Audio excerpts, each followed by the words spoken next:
Hey guys, Dr. Michael Young here. Hope everything's going great in your world. Hope your semester is going as well as could be expected. Now that we've got the exam behind us, the next big thing coming up for you is the group video recording. So some people are making some progress on that, I know. Some people have gotten with me and talked about that. If you haven't, then you need to get that on the ball. Let me know if you have any questions. Meantime, we are moving right ahead. Today we're talking about the International Monetary System. So, a couple of types of exchange rates of monetary systems.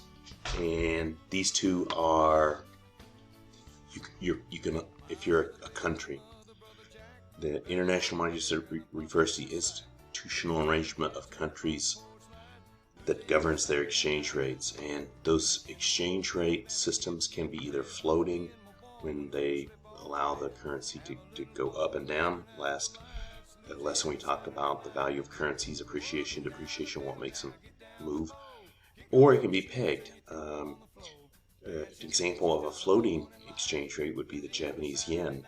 I don't know if you guys have been noticing, but the Japanese yen has been losing a lot of value lately, and the Japanese government is pretty happy with that. They like that. But anyway, the Japanese yen it's pretty much allowed to float pretty freely, within limits. Actually, to be honest, there are no real completely free floating exchange rate systems. All of them are managed at least just a little bit. But the second type of major system is called a pegged system, and oftentimes currencies will peg countries will peg their currency to the US dollar. My experience with this is that when I was living in Hong Kong, from 1998 to 2017, so it was 19 years that I was there. During that time, all the time that I was there, and even still since I moved since 2017, the Hong Kong dollar was pegged to the US dollar at about 7.75 Hong Kong dollars for each US dollar. So that's burned into my brain because I've pretty much memorized that. So basically what that means is that the Hong Kong government stands ready to buy and sell Hong Kong dollars at that rate. All right. So looking at that a little bit more, within the International Monetary System, you can have a managed float system. Almost all currencies are managed, at least to some extent, even the Japanese yen. Because usually, and it's the US government and the Japanese government and the central government of the European Union, the EU, that they get together and they try to keep these currencies, any one of them, from getting too far out of whack. But this is sometimes called a dirty float system. All right? So they allow it to float, but they kind of tinker with it every now and then. Then you can have this fixed exchange rate, and this would be that pegged rate between the US and Hong Kong. And then some countries actually just adopt another country. And they call it dollarization because oftentimes it's dollars. And there are certain countries, for example, my friend and I visited Ecuador back in 2019. So 2 or 3 years ago. When we were there, the Ecuadorian government doesn't manage their own currency anymore. They've just given it up, and they just use US dollars. That's called dollarization. Of course, now if another country adopted the euro, this would be euroization. So, but this is what some countries do. They've just given up, don't even have their own currency, and just start using the currency of another country. Brief history of the monetary system. Well, for years, gold was money, and you might have heard the story. If you've taken an economics course, you might have heard about how the first bills came about. The first bills came about because people would take gold to the bank. They would put the gold in the bank, and the bank, guarding that gold, would then give them a piece of paper. And so people began to exchange these pieces of paper. That's how money first began to come around. And so for years and years, up until 1914, in fact, countries traded on what was called the gold standard. Problem with the gold standard is that you couldn't tinker with the money supply, and economists after the Great Depression began to believe that we need to sometimes expand or contract the money supply because of, if we get into a severe recession, if we lower interest rates and print more money, this can help to stimulate the economy. Good thing about it was that it caused everybody to be disciplined. That's when money was actually backed by something other than the full faith and promise of governments, of the U.S. government. And it caused countries to run balanced trade, because that trickled over into trade. It was impossible for one country to trade beyond how much gold they actually had. So after World War I, say 1918, there was a period in which it was kind of a lot of chaos. That's when the Weimar Republic, Germany, supposedly collapsed, and you had the rise of the Nazis, and so by the beginning of the World War II in 1939, the gold standard was all but dead.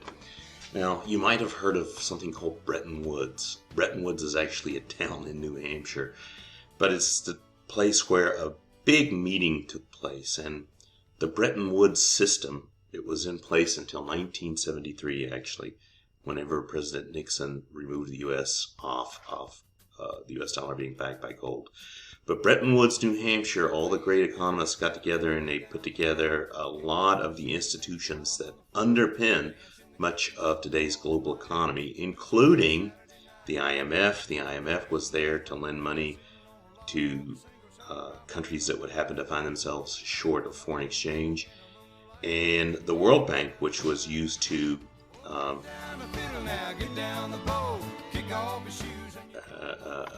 used for economic development. Sorry. Well, the Bretton Woods system held up, and like I said, collapsed in 1973. And I'm old enough that I still remember when this happened. In the 1970s, there was a period of inflation, which was about like we have now. It was running around 8%. I believe at one time in the 70s, the inflation rate got up to 13%. But anyway, they began to get worried that too much gold was leaving Fort Knox, because I believe it was $35 per ounce was the price of gold, and the U.S. government stood ready to back dollars with gold. And President Nixon threw that away, and when that happened, people began to worry that the dollar was going to go down too far, and so that was kind of the end of the Bretton Woods system. And so now we have a floating exchange rate regime, which is really kind of just a mess, to be honest. It's a de facto system that really needs to be fixed, and actually lots of weird things are happening in foreign exchange right now, partly because of the war in Ukraine. The United States has put a lot of countries on sanction. Less countries are using the dollar than before, but still the US dollar is kind of the de facto reserve currency of the world, in that like 2/3 of the dollars that are out there in circulation are not within the United States. They're held by other people, which means that other people are using this to buy and sell goods and services. They're holding dollars for reasons of money. In fact, since the war in Ukraine, since Russia invaded Ukraine, the dollar has appreciated quite a bit, as we talked about last time, because there's a flight to safety, and people think of the US dollar as being safer than some of the alternatives. Clearly safer than Russian ruble. So basically, since 1973, exchange rates have become much more volatile, much less predictable. The value of the dollar has fluctuated a lot. And we're in an odd situation right now where, as you know, if you filled up your car or went to the grocery store in the past month, you know that prices are going up very very rapidly in the United States right now. But at the same time, the dollar is increasing in value in foreign exchange. Whoops, let me go back up here. Sorry about that. Here's a graph that shows the value of the dollar measured against major currencies from 1973 to 2019. You can see shot up in this period. I know what happened in this period. This period, U.S. interest rates went way up. This was the period of inflation when the dollar became really, really weak. And then we had a Federal Reserve chairman named Paul Volcker during the Reagan administration who jacked interest rates way up. And then when that happened, as we saw last time, whenever interest rates go up, that makes your currency appreciate. So that happened. And then since then it went down, and then it went back up again. It looks like this was around second or third, 2002, 2003, and then went down again, went back up again. So as you can see, it's fluctuated quite a bit, and it still is continuing to fluctuate. We're in a period of major fluctuation right now. So yeah, how do these pegged exchange rates work? Like Hong Kong, again, if you want to, it's easy for me to think of Hong Kong, but think of Hong Kong standing by and ready to buy up US dollars, and they're willing to pay 7.75 Hong Kong dollars for each US dollars.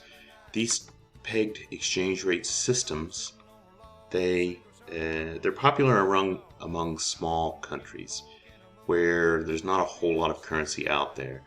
If this makes sense, right?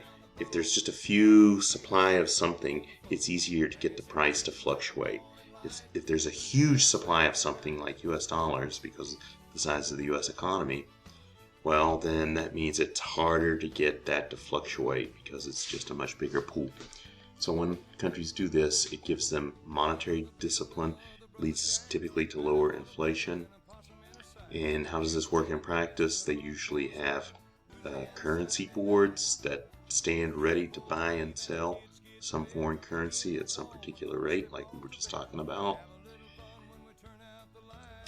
So in Hong Kong, the Hong Kong Monetary Authority basically just follows whatever's happening at the Federal Reserve and Jerome Powell.